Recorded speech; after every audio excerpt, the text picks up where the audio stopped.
về ốc đi, ốc Âu. Bây giờ sẽ cho thêm Bây giờ xuống nước mà.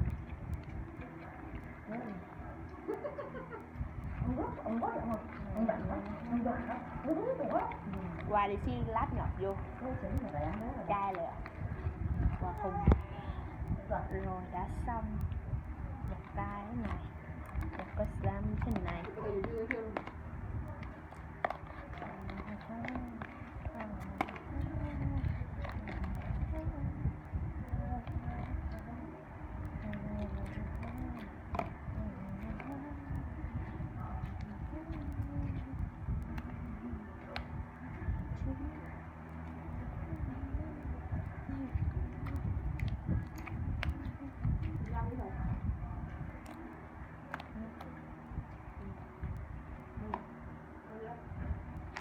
Sốt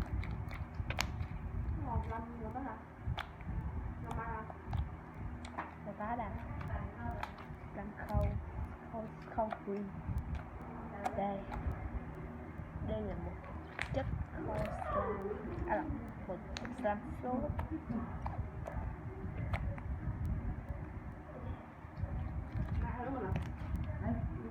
Ăn kỹ nhớ từ á, nhớ từ là nổ nhận nó hiệu no, mình phải nhanh nổ nhận nó hiệu no.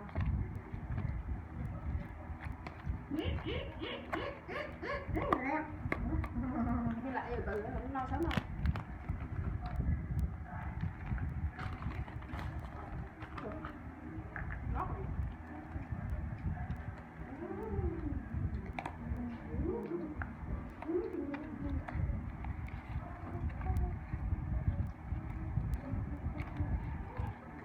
Ông thì nhảy nó không?